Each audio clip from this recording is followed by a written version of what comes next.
అనంతపురం నగరంలోని విద్యారణ్య నగర్లో ఇళ్ల కూల్చివేత సంఘటనపై రాప్తాడు మాజీ ఎమ్మెల్యే తోపుదుర్తి ప్రకాష్ రెడ్డి తీవ్రస్థాయిలో ఆగ్రహం వ్యక్తం చేశారు. ఈ కేసులో చట్టపరంగా వ్యవహరించడంలో రెవెన్యూ అధికారులు విఫలమయ్యారని ఆయన విమర్శలు చేశారు. వైసీపీ జిల్లా కార్యాలయంలో ఆయన మీడియాతో మాట్లాడుతూ రాజా హోటల్ సమీపంలో 68 సెంట్లలో 20 మంది పేద కుటుంబాలు ఇళ్లు నిర్మించుకుని 45 సంవత్సరాలుగా నివాసం ఉంటున్నారన్నారు. అయితే ఇద్దరు వ్యక్తుల మధ్య నెలకొన్న వాదంలో ప్రస్తుత అధికార పార్టీ నాయకులు ఒకరి పక్షాన నిలబడి దౌర్జన్యంగా ఇల్లు కూల్చివేశారన్నారు. ముందుగా నోటీసులు ఇవ్వాల్సి ఉన్నా ఏ ఒక్కరికి ఇవ్వకుండా ఈ రకమైన చర్యలకు పాల్పడతారని ప్రశ్నించారు. ఏకపక్షంగా బాధితుల ఆస్తులను ఎలా ధ్వంసం చేస్తారన్నారు. చరిత్రలో ఎప్పుడూ ఇలా జరిగింది లేదన్నారు. బాధితుల పక్షాన నిలబడి తామని చట్టబద్ధంగా ముందుకెళ్తామని స్పష్టం చేశారు. బాధితులకు ఇల్లు తిరిగి తెచ్చివ్వలేకపోవచ్చు కానీ ఖచ్చితంగా వారికి స్థలం దక్కేలా చేస్తామని ప్రకాష్ రెడ్డి స్పష్టం చేశారు. అనంతపురం పట్టణము సరిహద్దులో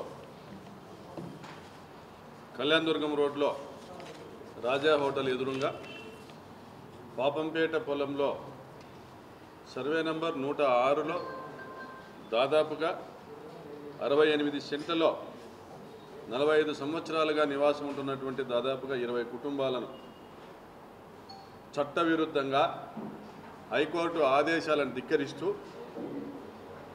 ఎటువంటి సర్వే లేకుండా ఎటువంటి నోటీసులు లేకుండా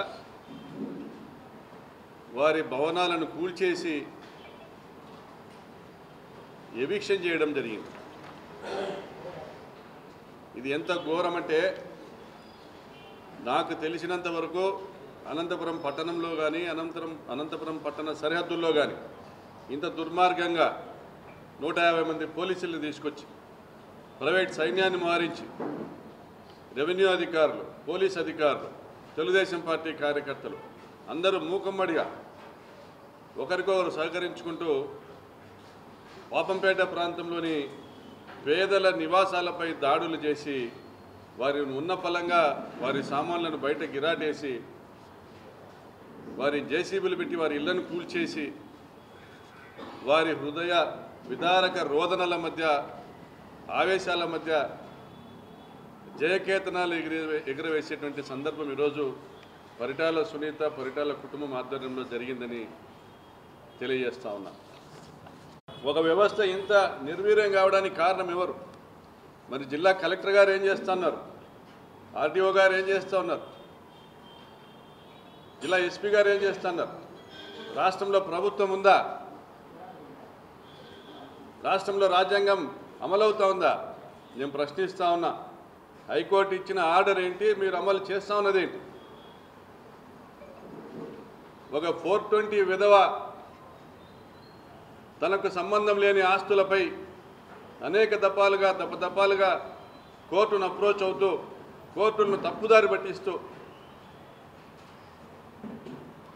వేగ్ ఆర్డర్స్, గ్యాగ్ ఆర్డర్స్ తెచ్చుకొని కింది స్థాయిలో ఉన్నటువంటి రెవెన్యూ సిబ్బందిని, పోలీసుల్ని, రాజకీయ నాయకుల్ని, స్థానిక ఎమ్మెల్యేని అందరినీ లోబర్చుకుని కుమ్మక్కై దాదాపుగా 2000 కోట్ల రూపాయల ఆస్తులను కబ్జా చేసేటువంటి ఒక స్కామ్కు శ్రీకారం చుట్టడం కాదా ఇదని నేను అడుగుతా ఉన్నా. మరి తెలుగుదేశం పార్టీ మంత్రులు ఏం చేస్తూ ఉన్నారు? లోకేష్ బాబు ఏం చేస్తూ ఉన్నాడు? చంద్రబాబు నాయుడు గారు ఏం చేస్తున్నారో గమనిస్తూ ఉన్నారా? ఇంటెలిజెన్స్ ఏం చేస్తుందో గమనిస్తూ ఉన్నారా? హైకోర్టు ఇచ్చిన ఆర్డరు, రవి చీమలపాటి జడ్జి గారు ఇచ్చిన ఆర్డరు 120/83 రిట్ పిటిషన్కి సంబంధించి 1990లో ఏదైతే జడ్జిమెంట్ ఇచ్చారో ఆ జడ్జిమెంట్లో ఏదైతే సర్వే నంబర్లు మెన్షన్ చేశారో ఆ సర్వే నంబర్లో ఆ ఎక్స్టెంట్ మాత్రమే సర్వే చేయమని చట్టపరంగా నోటీసులు ఇచ్చి ఎవిక్షన్ చేయించమని తెలియజెప్పడం జరిగింది. ఎవిక్షన్ అంటే నోటీసులు ఇవ్వాలి, సర్వే చేయించాలి, తర్వాత వాళ్ళు మళ్ళీ కూడా తమకున్నటువంటి పెండింగ్ సూట్స్ ఉన్నాయి, ఆ పెండింగ్ సూట్స్ మీద కూడా ఈ జడ్జిమెంట్లో ఒక ఆర్డర్ ఇచ్చారు. ఏవైనా పెండింగ్ సూట్స్ ఉంటే వాటి జోలికి వెళ్ళొద్దనేసి 8 మంది సివిల్ కోర్టులో సూట్స్ ఫైల్ చేయడం జరిగింది. పెండింగ్ సూట్స్ ఉన్నాయి. మరి ఒకరు సహదేవ్ నాయుడు అనే ఆయనకి దాదాపుగా 2023లో పర్మనెంట్ ఇంజెక్షన్ ఉంది. సహదేవ్ నాయుడుకు పర్మనెంట్ ఇంజెక్షన్ ఉంది. కోర్టు ఆదేశాలు ఇచ్చింది. అడ్వర్స్ పొజిషన్ను చూసి పర్మనెంట్ ఇంజెక్షన్ ఇచ్చింది. అదేవిధంగా 8 మంది సూట్స్ పెండింగ్ ఉన్నాయి. మరి పెండింగ్ ఉన్న సూట్స్కి సంబంధించిన వాటిలోకి వెళ్ళొద్దని క్లియర్గా హైకోర్టు జడ్జిమెంట్ ఇస్తే ఈ జడ్జిమెంట్ని ఓవర్లుక్ చేసి కోర్టు ఆదేశాలని కంటెంప్ట్ చేస్తూ చట్టవిరుద్ధంగా ఈరోజు వీటన్నిటినీ కూడా కొట్టేసినటువంటి పరిస్థితిని చూస్తే రాష్ట్రంలో రాజ్యాంగం ఉందా? చట్టం అమలయ్యే పరిస్థితి ఉందా? ఆంధ్రప్రదేశ్ రాష్ట్రంలో న్యాయము, చట్టము, రాజ్యాంగం అనేది అమలయ్యేటువంటి పరిస్థితి ఉందా అని ప్రశ్నిస్తా ఉన్నా. ఈరోజు పాపంపేట ప్రాంతంలో నారాయణపురం పొలంలో వందలాది మందికి నోటీసులు ఇచ్చారు. గత 3-4 నెలలుగా వందలాది మందికి నోటీసులు ఇచ్చారు. పరిటాల బంధువులు జీపీఎల్ చేసుకున్నారు. సోత్రియం భూములన్నింటినీ కూడా జీపీఎల్ చేసుకున్నారు. దాదాపుగా 100 ఎకరాల పైన భూములను జీపీఎల్ చేసుకున్నారు. సోత్రియందారులు ఎప్పుడో వదిలివేసినటువంటివి, ఎప్పుడో అమ్మేసినటువంటి భూముల్లో పేద ప్రజలందరూ కూడా అప్పట్లో ఇళ్ల నిర్మాణం చేసుకుంటే ఈరోజు వాటన్నిటినీ స్వాధీనం చేసుకోవాలా, వాళ్ళందరినీ భయపెట్టాలా, వాళ్ళందరితో డబ్బులు వసూలు చేయాలా అనేటువంటి ఒక కుట్రతో మోహన్ రావు అనే ఎంఆర్ఓని తెచ్చుకున్నారు. మోహన్ రావు అనే ఎంఆర్ఓని ఇక్కడికి పోస్టింగ్ వేయించుకోవడం వెనుక పెద్ద కుట్ర ఉంది. మరి ఆ ఎంఆర్ఓని తెచ్చుకొని ఆ ఎంఆర్ఓకు మొత్తం సంపూర్ణంగా లొసుగులు తెలుసు. చట్టంలో ఏం లొసుగులు ఉన్నాయి, ఈ పర్టికులర్ కేసులో ఏమి వాస్తవాలు ఉన్నాయి అన్నీ తెలుసు. ఇదే ఎంఆర్ఓ 2021లో ఇక్కడ తహసీల్దార్గా పనిచేసినప్పుడు ఆయన ఈ ఫ్యాక్ట్స్ అన్నింటినీ కూడా కలెక్టర్ గారి ద్వారా కోర్టు ముందర పెట్టాడు. ఇక్కడున్న ఫ్యాక్ట్స్ ఏంటంటే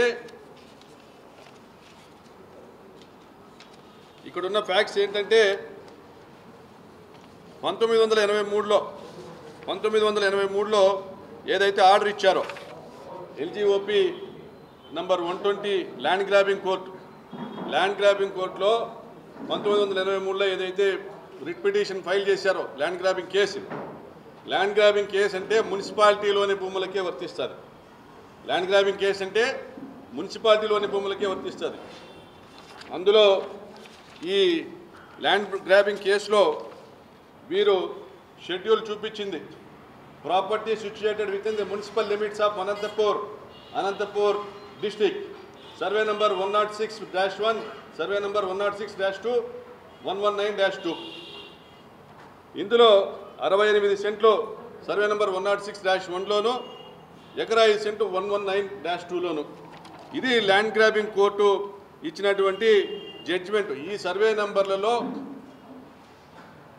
ఎవరైతే రెస్పాండెంట్స్ ఉన్నారో ఆక్రమించుకున్నారని వీళ్ళు పిటిషన్ ఫైల్ చేశారో అది ఎవిక్ట్ చేసి ఇవ్వమని 1990లో ఇవ్వడం జరిగింది. దానిపైన అనేక కరెస్పాండెంట్స్ జరిగాయి. 97లో 119-2 సర్వే నంబర్లో ఎకరా 5 సెంట్లను ల్యాండ్ గ్రాబర్స్ నుంచి ఎవిక్ట్ చేసి ఇచ్చినట్లుగా రికార్డ్స్ ఉన్నాయి. అప్పుడే వాళ్ళకి పొజిషన్ హ్యాండ్ ఓవర్ చేసినట్లుగా రికార్డ్స్ ఉన్నాయి. ఆ రికార్డ్స్ ఉన్నప్పటికీ కూడా ఈ శ్రావణ్ కుమార్ అనే అతను 2021లో వేసిన రిట్ పిటిషన్లో మళ్ళీ 119/2 సర్వే నంబర్ను కూడా నాకు స్వాధీనం చేయమని అడిగాడు. 106 కాకుండా 119 కూడా స్వాధీనం చేయమని అడిగాడు. వేరేస్ వాళ్ళ పూర్వీకులు సర్వే నంబర్ 119/2 ఎకరా 5 సెంట్లు మాకు ఆల్రెడీ పొజిషన్లో ఇచ్చినారు అని రాసినటువంటి లేఖ 95లో ఎంఆర్ఓకి రాసినటువంటి లేఖ మాకు ఇది ఇచ్చినారు. 97లో ఆర్డీఓ గారు కూడా ఇది ఇవ్వడం జరిగింది. 119 హ్యాండ్ ఓవర్ చేసినారు, 106 మాత్రమే హ్యాండ్ ఓవర్ చేయమనేసి లేఖ రాసినాడు. అయినా కూడా ఇవన్నీ తెలిసి దాని తర్వాత అమ్ముకున్నారు. 119లో అమ్ముకున్నారు, 106లో కూడా ట్రాన్సాక్షన్స్ జరిగిన అమ్ముకున్నారు. తమ భూమిని తాము అమ్ముకున్నామని తెలిసి కూడా ఒక 420 శ్రావణ్ కుమారు దాన్ని మళ్ళా కోర్టులో వేసినాడు. మాకు 119, 106లో భూమి మాకు స్వాధీనం చేయమని. కోర్టు తగిన చర్యలు తీసుకోమని హైకోర్టు ఇచ్చింది. తగిన చర్యలు తీసుకోవాలంటే ఆ బాధితులందరూ మా దగ్గరికి వచ్చినారు. నేను ఎమ్మెల్యేగా ఉన్నప్పుడు, సార్ ఇది ఎప్పుడో మేము కొన్నాము, మాకు చాలామందికి రిజిస్ట్రేషన్లు ఉన్నాయి, మేము ఎన్నో ఏళ్ళ నుంచి ఇక్కడ నివాసం ఉంటా ఉన్నాము, మమ్మల్ని ఈరోజు మేము సర్వే చేస్తూ ఉన్నారు, మమ్మల్ని ఇల్లు ఖాళీ చేయమంటా ఉన్నారు, మాకు ఒత్తిడి ఉందంటే కలెక్టర్ గారిని కలిసి అడిగాం. కలెక్టర్ గారిని కలిసి, అమ్మా ఈ ప్రాంతంలో వీళ్ళు నివాసం ఉంటున్న విషయం వాస్తవమే కదా, మరి ఏమీ అధికారం లేకోకుండా ఏమీ కాగితాలు లేకుండా ఎందుకుంటారు? ఒకసారి మీరు ఫ్యాక్ట్స్లోకి వెళ్ళండి అనేసి తహసీల్దార్ని అందరినీ పిలిపించి మాట్లాడండి అంటే ఒక మీటింగ్ పెట్టుకొని విచారణ చేశారు కలెక్టర్ గారు. ఆ రోజు తహసీల్దార్ ఇదే మోహన్ రావు బయటికి తీసుకొచ్చిన ఫ్యాక్ట్స్ ఏంటంటే, ఆ రోజు డిప్యూటీ తహసీల్దార్ లక్ష్మీనారాయణ రెడ్డి మొత్తం రికార్డ్ అంతా తీసుకొచ్చి ముందు పెట్టాడు మోహన్ రావు సమక్షంలోనే. దాన్ని పెట్టిన ఫ్యాక్ట్స్ ఏంటంటే, ఇది సోత్రియం భూములు, నెల్లూరు సెటిల్మెంటు ఉన్న వాళ్లకు మినహా ఏవైతే ఆ ప్రాంతంలో సోత్రియం భూములు ఉన్నాయో వీళ్ళందరూ కూడా ఈ లక్ష్మీనారాయణ శర్మ ఈ ఫ్యామిలీ మెంబర్స్ అందరూ కూడా, హరిప్రసాద్ వీళ్ళ ఫ్యామిలీ మెంబర్స్ వీళ్ళందరూ కూడా వీళ్ళకు పూర్వమైతే హక్కు ఉన్నింది, కానీ వీళ్ళు ఎప్పుడూ అమ్ముకున్నారు. దీంట్లో 106 సర్వే నెంబర్ మినహా 119 ఎప్పుడో మనం హ్యాండ్ ఓవర్ చేసినాం. 106 మనం ఎందుకు హ్యాండ్ ఓవర్ చేయలేదంటే, ఆర్డీఓ ఎంఆర్ఓకి ఆర్డర్ ఇచ్చి దాన్ని హ్యాండ్ ఓవర్ చేయమన్నా కూడా ఎందుకు హ్యాండ్ ఓవర్ చేయలేదంటే, 106 మున్సిపాలిటీలో ఉన్న సర్వే నెంబర్ని మాత్రమే 120/83 పిటిషన్లో ల్యాండ్ గ్రాబింగ్ కోర్టు ఆర్డర్ ఇచ్చింది. 120/83 పిటిషన్ పైన 90వ సంవత్సరంలో ల్యాండ్ గ్రాబింగ్ కోర్టు అంటే మున్సిపాలిటీలో భూ ఆక్రమణలపై విచారించేటువంటి ల్యాండ్ గ్రాబింగ్ కోర్టు ఇచ్చిన ఆదేశాలు మున్సిపాలిటీలోని 106 సర్వే నెంబర్ను హ్యాండ్ ఓవర్ చేయమని ఇచ్చింది. కానీ ఈరోజు వీళ్ళు ఇతను క్లెయిమ్ చేస్తూ ఉండేది, శ్రావణ్ కుమార్ క్లెయిమ్ చేస్తూ ఉండేది పాపంపేటలోని 106 సర్వే నెంబరు. పాపంపేటలోని 106 సర్వే నెంబర్తో శ్రావణ్ కుమార్ కానీ స్తోత్రియందారులకు సంబంధం లేదు, కాబట్టి ఇదే మనము హైకోర్టుకి నివేదిద్దాం అనేసి తెలపడం జరిగింది. వెంటనే మున్సిపాలిటీకి లెటర్ రాయడం, మున్సిపాలిటీ కూడా ఈ 106 సర్వే నెంబరు మా పరిధిలో లేదు, సంబంధిత సర్వే నెంబర్ మాది కాదనేసి వాళ్ళు కూడా రాసివ్వడం కూడా జరిగింది. అంటే హైకోర్టును తప్పుదావ పట్టిస్తూ ఇతను ఏదైతే పిటిషన్ వేసినాడో వెంటనే దాన్ని ఉపసంహరించుకొని శ్రావణ్ కుమార్ మళ్ళీ ఇంకో పిటిషన్ వేశాడు. 119 కాదు 106 మాత్రమే. ఫస్ట్ ఆయన క్లెయిమ్ చేసింది దాదాపుగా 8 ఎకరాలు క్లెయిమ్ చేశాడు. 4 ఎకరాల 86 సెంట్లు 106లోను 68 సెంట్లు ఒకటి, 16 సెంట్లు ఒకటి, అదేవిధంగా 119లో ఎకరా 5 సెంట్లు క్లెయిమ్ చేశాడు. ఎప్పుడైతే ఈ ఫ్యాక్ట్స్ కోర్టు ముందర పెట్టడం జరిగిందో అతను ఆ పిటిషన్ విత్డ్రా చేసుకుని కేవలము 106 సర్వే నెంబర్లో 68 సెంట్లు మాత్రం మాకు హ్యాండ్ ఓవర్ చేయమని అడిగాడు. వెంటనే దాని తర్వాత వాదనలో మళ్ళీ కూడా తర్వాత వచ్చిన కలెక్టర్ గారు కూడా అఫిడవిట్ ఫైల్ చేశారు. అయ్యా, ఇది మున్సిపాలిటీకి సంబంధించిన భూమి, అతనికి ఆర్డర్ ఉన్నది మున్సిపాలిటీలో, కాబట్టి మేము హ్యాండ్ ఓవర్ చేయాల్సిన అవసరం లేదు అని వాదనలు జరిగినాక జడ్జి గారు ఆయన ఎవరైతే అపిలెంట్ ఉన్నాడో అతని తరపునున్న లాయర్కి అడ్వకేట్కి చెప్పాడు ఆన్ రికార్డెడ్గా, ఇది మనం ఇప్పుడు వాదించలేము, దీన్ని తర్వాత పోస్ట్ చేస్తామనేసి ఆయన దిగిపోయాడు, రిటైర్డ్ కూడా అయిపోయాడు. తెలుగుదేశము పార్టీ అధికారంలో ఉన్నప్పుడు 2018లో ఈ శ్రావణ్ కుమార్ వీళ్ళకి సంబంధించినటువంటి జీనియాలజీ సర్టిఫికేట్ ఇచ్చాడు ఎంఆర్ఓ. పరిటాల సునీత మంత్రిగా ఉన్నప్పుడు జీనియాలజీ అంటే వంశవృక్షం సర్టిఫికేట్ ఇచ్చాడు ఎంఆర్ఓ. ఆ సర్టిఫికేట్ను బేస్ చేసుకుని అనేక రిజిస్ట్రేషన్లు చేశాడు. ఇదే సర్టిఫికేట్ని కోర్టులో ప్రొడ్యూస్ చేస్తే ఈ సర్టిఫికేట్ చెల్లది, ఇది జీనియాలజీ సర్టిఫికేట్ ఇవ్వడానికి నువ్వెవరు, వంశవృక్షం ఇచ్చేటువంటి అధికారం నీకేడుందని తహసీల్దార్ని మొట్టికాయలు వేసి వంశవృక్షము ఇవ్వాల్సినటువంటి నిర్ధారించాల్సినటువంటి ఒక అధికారం కేవలం కోర్టుకు మాత్రమే ఉంటుందని తెలియజెప్పారు. అంటే ఎన్ని విధాలుగా శ్రావణ్ కుమార్ ఫ్రాడ్ చేశారో మీకు అందరికీ తెలియజేస్తా ఉన్నాం. దాని తర్వాత ప్రకాష్ రెడ్డి ఎమ్మెల్యేగా ఉండగా ఇక్కడ ఎటువంటి ఫ్రాడ్ కూడా జరగనీడనేసి 2.5 సంవత్సరం ఆగినాడు. మళ్ళీ పరిటాల సునీత వచ్చింది అధికారంలోకి, మళ్ళీ ఇదే మోహన్ రావుని మళ్ళీ తీసుకొచ్చుకున్నారు. ఈరోజు మరి ఇంకా ఎన్హాన్స్డ్ రేంజ్లో పెద్ద కుట్ర చేశారు. ఏ ఎంఆర్ఓ అయితే సంపూర్ణమైనటువంటి అవగాహన కలిగి ఉన్నాడో, ఇది 106 మున్సిపాలిటీలో అని తెలుసునో, ఏ ఎంఆర్ఓకి 119 ఆల్రెడీ ఇచ్చేసినారనేసి తెలుసునో, ఈ 106లో మనం ఇవ్వడానికి ఏం లేదని తెలుసునో, అదే ఎంఆర్ఓ మరి కొత్తగా వచ్చిన కలెక్టర్కి ఆ వివరాలన్నీ ఎందుకు తెలపలేదని కోరుతా ఉన్నా. ఆ వివరాలన్నీ దాచిపెట్టి హైకోర్టు పోయి మీరు రిప్రజెంట్ చేశారా? గవర్నమెంట్ ప్లీడరు ఈరోజు డబ్బులు తీసుకొని ఆంధ్రప్రదేశ్ హైకోర్టులో ప్రభుత్వ ప్లీడర్ డబ్బులు తీసుకొని వాదించాడా? ఆయన ఏం వాదించాడంటే, ఫ్యాక్ట్స్ లేక మేము వెళ్ళదలుచుకోలేదు, ఈ సర్వే నెంబర్లో ఏమున్నాయో ఈ అపిలెంట్ ఏదైతే పిటిషన్ ద్వారా అడుగుతున్నాడో దాని మీద సర్వే చేస్తాము, సర్వే చేసిన తర్వాత తగిన నిర్ణయం తీసుకుందుడు అన్నాడు. వెంటనే జడ్జి ఒక ఆర్డర్ వేశారు. ఏం ఆర్డర్ వేశారంటే, I'm not going to merits, నేను మెరిట్స్లోకి వెళ్ళట్లేదు. 120/83లో 90లో ఇచ్చినటువంటి జడ్జిమెంట్లో కొన్ని విషయాలు ఉన్నాయి. అందులో షెడ్యూల్ ఆఫ్ ప్రాపర్టీ, అందులో ఏ భూమిని అయితే ఆ రోజు స్వాధీనం చేయమని ఇచ్చినారో ఆ భూమికి చట్ట ప్రకారంగా తగిన చర్యలు తీసుకుంటూ నోటీసులు ఇచ్చి అక్కడున్న వాళ్లకు తెలియపరిచి నోటీసులు ఇచ్చి ఎవిక్షన్ ప్రొసీజర్ టేకప్ చేయమన్నాడు. ఎవిక్షన్ ప్రొసీజర్ టేకప్ చేయమంటే ఇల్లు కొట్టమని కాదు, దేశంలో ఎక్కడ ఇట్లా కొట్టరు. నోటీసులు ఇచ్చినాక దాని తర్వాత వాళ్ళకి ఏమున్నాయో వాళ్ళు కోర్టుకు పోయే అధికారం ఉంటుంది. అసలు నోటీసులే వాళ్ళకి సర్వే నోటీసులు ఇవ్వలే. సర్వే జరపకోకుండా డైరెక్ట్గా ఎవిక్షన్ చేసేది చట్టబద్ధంగా తప్పు. అలాగ చేశారు. అదేవిధంగా అదే చిమలపాటి రవి గారు జడ్జి గారు ఏమిచ్చారు, అదే ఆర్డర్లో ఎవరైనా సూట్స్ పెండింగ్ ఉంటే వాళ్ళ జోలికి వెళ్ళొద్దన్నారు. 8 సూట్స్ పెండింగ్ ఉన్నాయి, వాళ్ళ జోలికి వెళ్ళకూడదు. ఇంజక్షన్ పెండింగ్ ఉంటే వాళ్ళ జోలికి వెళ్ళొద్దన్నారు. ఒక ఇంజక్షన్ సాధ్యమని అడుగుతుంది, దాని జోలికి వెళ్ళకూడదు. అయినా ఇవన్నీ లెక్కలో పెట్టుకోకుండా నిర్దాక్షిణ్యంగా కుప్పగూల్చారు అక్కడ ఉన్నటువంటి గృహాలన్నింటినీ కూడా. పైనున్న లోకేష్కి తెలిసిన, చంద్రబాబు నాయుడుకి తెలిసిన 2000 కోట్ల రూపాయల ఆస్తులు కబ్జా చేసేదని కుట్ర చేశారు. అందుకనే అదే ఎంఆర్ఓ తెచ్చుకున్నారు. నోటీసులు ఇచ్చిన వాళ్ళల్లో తెలుగుదేశం పార్టీ వాళ్ళు కూడా ఉన్నారు, ఇల్లు కట్టుకున్న వాళ్ళు ఉన్నారు, ఖాళీ స్థలాల వాళ్ళు ఉన్నారు. ఈ మధ్యకాలంలో కొన్ని రిజిస్ట్రేషన్లు జరుగుతున్నాయి, జీపీఏ జరుగుతుంది. మన సబ్ రిజిస్ట్రార్ ఏం చేస్తున్నాడు, ఎవరు వేసే ఆ మొత్తం 4 ఎకరాల 86 సెంట్లు ఉంది 106లో.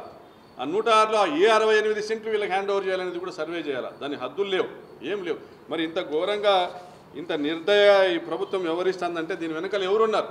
స్థానిక ఎమ్మెల్యే పరిటాల సునీత వాళ్ళ కుటుంబ సభ్యులు ఆ ప్రాంతంలో 68 సెంట్లు స్వాధీనం చేసుకొని కాంప్లెక్స్ కట్టుకోవాలన్నారనేసి ఆ ప్రాంతంలో వార్తలు చక్కర్లు కొడుతున్నాయి. ఇంత దుర్మార్గంగా వ్యవహరిస్తున్నటువంటి ఈ ప్రభుత్వానికి హెచ్చరిస్తున్నాం. కోర్టు ద్వారా మీరు బిల్డింగ్లు కొట్టిండొచ్చు, అదే కోర్టు ద్వారా వాళ్ళకి ఆ బాధితులకు వాళ్ళ స్థలాలు ఇప్పించబోతున్నాం. తప్పనిసరిగా స్థలాలు ఇప్పిస్తాము. ఈ అధికారులకు కోర్టులో వీళ్ళ అధికారులపైన చర్యలు తీసుకుని పిటిషన్ ఫైల్ చేయబోతున్నాం, కంటెంప్ట్ ఆఫ్ కోర్టు ఫైల్ చేయబోతున్నాం. తప్పనిసరిగా కోర్టు ద్వారా వీళ్ళని శిక్షించబోతున్నాం. కోర్టు ద్వారా న్యాయం జరగకపోతే మళ్ళీ మా ప్రభుత్వం వస్తే తప్పనిసరిగా ఈ అధికారులను శిక్షిస్తాము. అయ్యా, మీ బిల్డింగ్లు కాపాడలేకపోయిండొచ్చు, కానీ మీ భూములు మీకు ఇప్పించేటువంటి కార్యక్రమం తప్పనిసరిగా చేస్తాము. వైఎస్ఆర్ కాంగ్రెస్ పార్టీ దీనికి కట్టుబడి ఉంది. కలెక్టర్ గారు మీరు సక్సెసర్ మాత్రమే. గతంలో ఉన్నటువంటి కలెక్టర్స్ ఏ చైర్ నుంచి కూర్చొని ఏదైతే వాళ్ళు అఫిడవిట్స్ ఫైల్ చేశారో ఇందులో క్లియర్గా మెన్షన్ చేసినటువంటి మీరు స్టడీ చేసి కూడా ఈ ప్రాపర్టీకి దానికి సంబంధం లేదనేసి తెలిసి కూడా వారికి 120/83 పిటిషనర్దారులకి ఈ ప్రాపర్టీకి సంబంధం లేదని తెలిసి కూడా మీరు ఎందుకు ఈ నిర్ణయం తీసుకున్నారు? మీరు పోస్ట్పోన్ చేసిండొచ్చు, టైం డిలే చేసిండొచ్చు, మళ్ళీ వాడు కంటెంప్ట్కి పోతాడు, పోయినప్పుడు ఫ్యాక్ట్స్ మళ్ళీ కోర్టు ముందరికి పెట్టిండొచ్చు. కానీ మీరు ఆ ప్రయత్నం చేయాలి. మీ మీద ఒత్తిడి ఉంది, పరిటాల సునీత ఒత్తిడి. మరి ఎమ్మెల్యేగా ఉన్నావమ్మా నువ్వు, పరిటాల సునీత ఇటువంటి సమస్య ఉంటే అయ్యా వాళ్ళని పిలిపించి మాట్లాడి ఉండాల్సినవి. ఏమయ్యా వాళ్ళందరూ 45 ఏళ్ళ నుండి అందులో ఇల్లు కట్టుకొని ఉన్నారు, వాళ్ళతో ఏదైనా మాట్లాడుకో, ఏదైనా డబ్బులు ఇప్పిస్తామని కానీ ఇంకోటి రాజీ చేయాల్సినవి ఎందుకు చేయలేదు? నీకు ఆ భూమిపైన కన్నుంది కాబట్టి ఆ ప్రాంతంలో దాదాపుగా 200 ఎకరాలు నువ్వు జీపీఐ చేయించుకున్నావు కాబట్టి, నువ్వు చోత్రీయందారులతో కుమ్మక్కైనావు కాబట్టి ఆడ 2000 కోట్ల రూపాయల ఆస్తిని కొట్టేయాలనే ఒక కుట్రతో ఉన్నావు కాబట్టి ఈ చర్యలకు నువ్వు సమర్థించినావు. నువ్వు దీనికి మూల్యం చెల్లించుకోవాల్సిన పరిస్థితి వస్తుందని కూడా హెచ్చరిస్తూ సెలవు తీసుకుంటాను.